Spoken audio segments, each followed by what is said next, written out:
Welcome to Tiny Hands Big Dreams here on the homestead in southern Ecuador. Part of having chickens and ducks as we do is that occasionally you end up with too many roosters.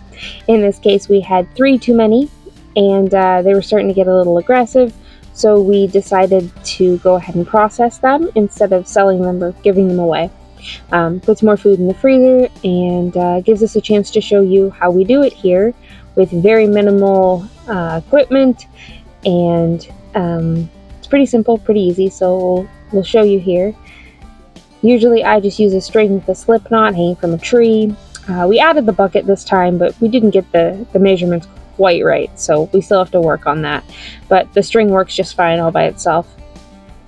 I just wanted to show you here the main key in a swift dispatch of a chicken is to pull the feathers apart so you get straight to the skin, and a nice sharp knife, and that's it.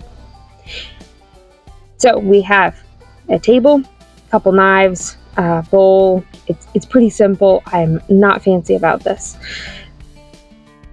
Remove the head. This is where I use not my favorite knife. When we're talking about anything where I might nick the knife, I use this little red knife. Gosh, we've had it forever. It's nothing fancy, but it gets the job done, and I don't have to worry about using one of my good Victorinox knives on it. So I take the feet off. The feet are saved, and we will get into that later, because that's a new thing I've been doing, and I'm really happy with the results. So always fighting off the bugs, but we do what we can here. This was not exactly a planned event. I knew it needed to happen in the next week or so, but there ended up being a pretty massive chicken fight one night. So this was the next morning where I'm like, we really need to take care of this sooner rather than later, so the rooster that we really want wouldn't be damaged. So we're doing this kind of on the fly. So one of the things I do is I take off the last sort of the joint of the wing. I find it is not worth my time to try to skin that. It's just not worth it with all the feathers. There's really no meat on it, so I take those off. And I am skinning all of our birds. It's what I do. I do not enjoy the plucking process. I don't think it's worth it. We don't like the skin of chicken anyway. Now, if I was going to roast the bird whole, I would prefer it skin on.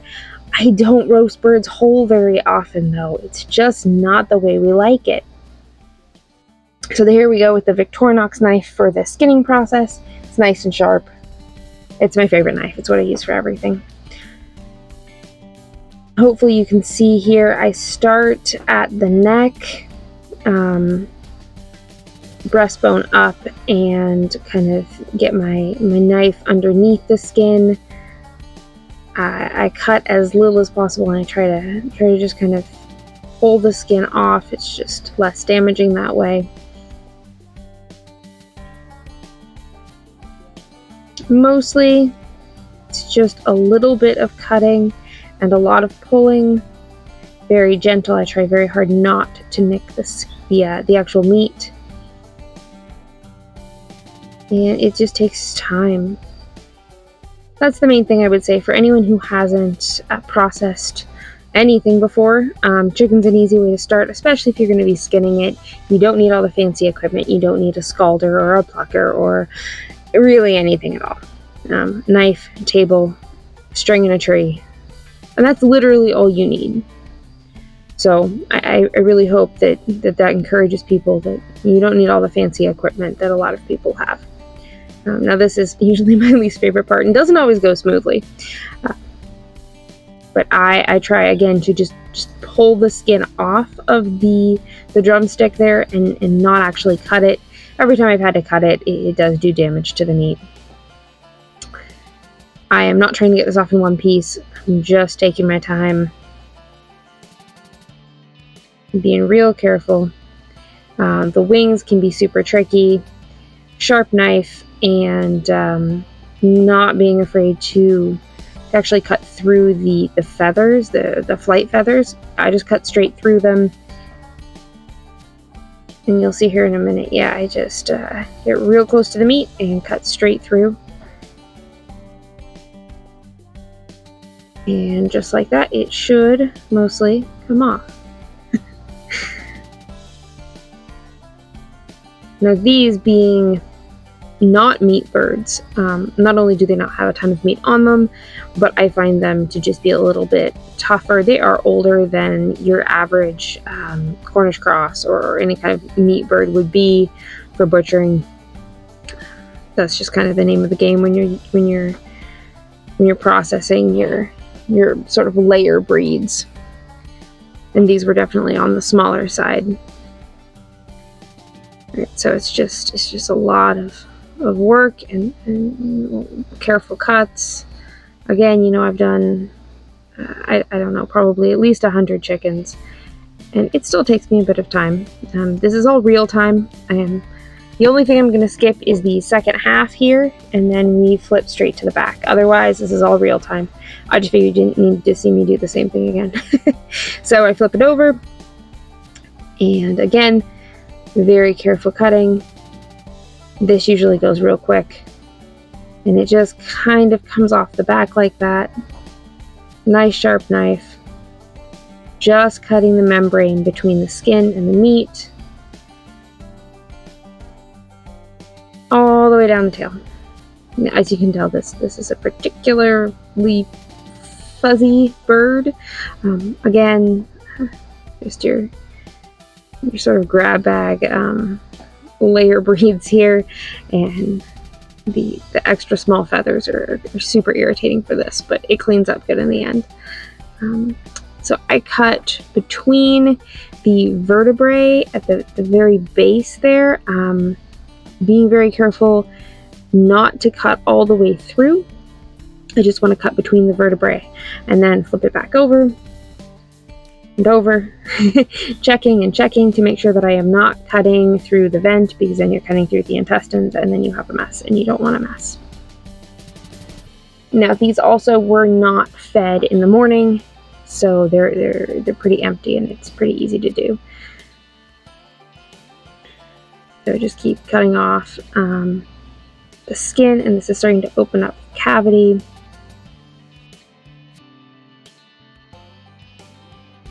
Super careful movements here. It's a small bird. One little slip and you're gonna make a mess out of things.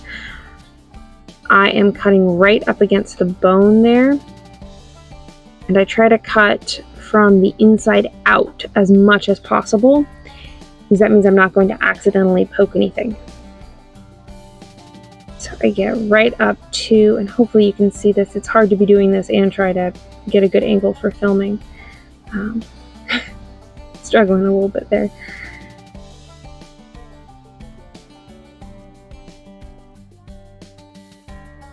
We're just cutting the skin and the meat that then will sort of open up, and see, this will open up the actual cavity, and you'll be able to see the intestine. And right there we go, right at the end there, I'm trying to cut the meat and any like connective tissue, any tendons that sort of hold everything in place. So now you really get a good look at what you're doing, and I always feel better once I can see what I'm doing. I'm not kind of going in blind. I am very meticulous about this, and I know this is not the way that you will often see most homesteaders on YouTube processing their chickens. It's not much different than the way we do pigs. We did a video on our pig butchering, and we're very methodical, and yes, it takes us more time, but I feel very confident in the end result being incredibly clean, no contaminants. So here you just want to cut those last little connective pieces there, and then you sort of have the insides freed up. Wash your hands.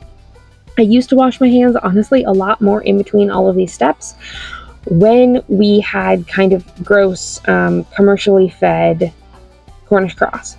Man, these birds though here, they don't smell inside. They're just cleaner, and the outside is cleaner because they're not sitting around in their own filth all day, because they're free range. So they're just cleaner, which makes me really happy. Now here, I had actually forgotten, I usually do this first, but before I wash my hands, but you want to cut out the crop which is basically you want to pull it out as far as possible, reach your knife in, and cut it.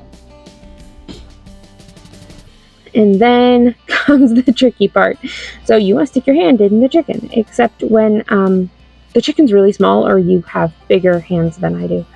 I will go in and I will cut the meat right there. You see that? And that opens it up. So you just have a lot more space to get your hand in. So hand all the way in. And at some point, if they were any smaller, I would have had to get the 10-year-old in with his smaller hands. So I go in, and basically this is just absolutely by feel. There is no way to do this except to feel it. And yes, it's kind of gross. So you go in and you kind of rake your fingers between the ribs, and that will help. Well, sometimes you have to kill flies. But you rake your fingers between the ribs, and you gently from the neck back try to pull out all of the organs. That way you're kind of doing it in the order of least to most gross. It's kind of the way I see that. So if I pull out from front to back, usually that all will just come out in one nice, neat, tidy little chunk. Occasionally you have to go in with your knife and just cut that last little bit if it is not fully freed up. Again, take your time, especially if you haven't done this before and you don't know what everything you're feeling is. And there we go. Guts are out. Now, I do save a couple things. This is new. Still working on all of the awful. We've got our little chicken heart, which comes off real easily, and then we've got the livers. Now the livers, you want to be careful to cut them off, and there's this little green sac. You do not want to sever that. It will ruin whatever it touches. So there's your liver. Looks really good and healthy. I always like to check and make sure everything looks healthy, not just before I eat the organ meat, but in general to make sure that our birds are healthy. So there we go. That all goes in a separate clean bag.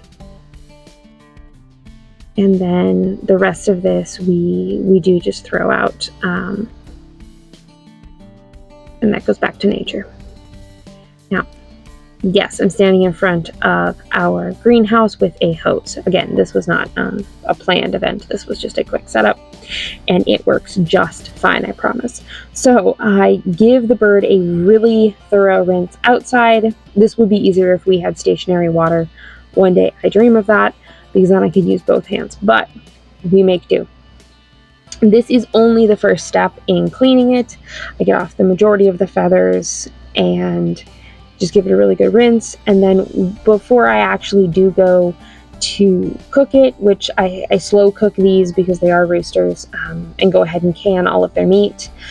But before I do that, I will give it a much more thorough soak and wash and get off all the rest of the feathers in the house, where I have a faucet, and it's a little bit easier. So this is just the field cleaning, if you will.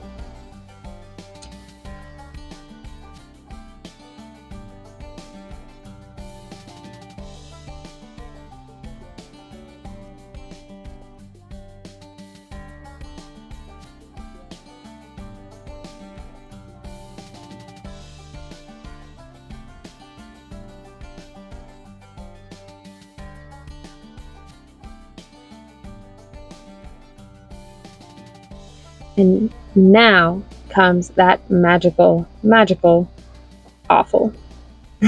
So I started making chicken liver pate, but I also put hearts in it. So chicken liver and heart pate. I sear off onions, a little bit of garlic, and then I sear the organ meat as well in my cast iron. This is something I never thought I would do, if I'm being completely honest, because I was sort of disgusted by the whole idea, and I couldn't get my head around it. And once that cools, I put it in the well-loved food processor there and blend that up. The only reason I decided to do this was because our chickens honestly smell great, and I'm really comfortable with how they are raised, what they've eaten, how they're processed. I'm super comfortable eating them. I love this stuff. It is delicious. I've sort of made up the recipe on my own. I put in salt, thyme, pepper, and then instead of butter, I'm using lard that I'm dropping in as it's processing, because that's what I have, because we are a butter-free household. So lard it is, and it is absolutely amazing and delicious. I'm kind of amazed at how much I really do enjoy having this. I very much wish I had more of it around, but it doesn't last long. And no, I actually have not shared it with my family yet. Sorry, guys. I tend to sort of hoard it to myself. I just pretend they won't like it, and then I don't feel bad about it. It's delicious. It's kind of an amazing treat. All right, those chicken feet. So, did you know you peel chicken feet? Yeah, I didn't know you peeled chicken feet. I feel kind of stupid.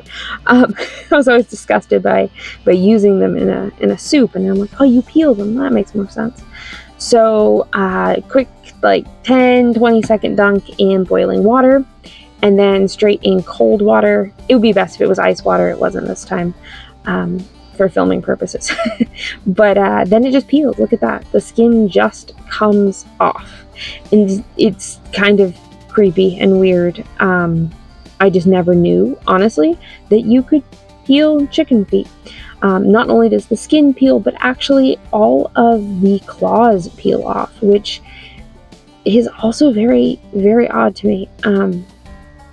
Yeah, it's not always super easy, but there we go. Little claw sort of peels off.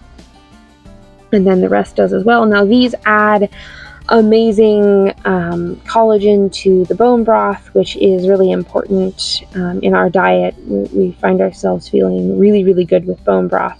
So that's a big part of why I go through all of this work. And the chicken feet just add a lot of that, so it is worth a little bit of effort here. And it honestly only takes me about maybe 10 minutes to get this done. A little bit more when we're filming, but otherwise it's really not that much work.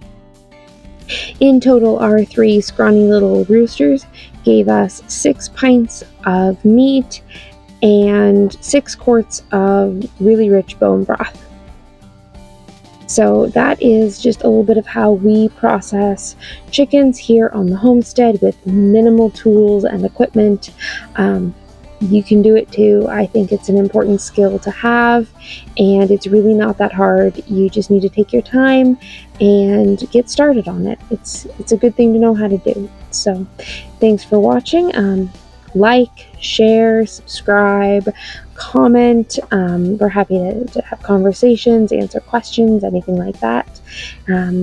So we'll see you for the next one.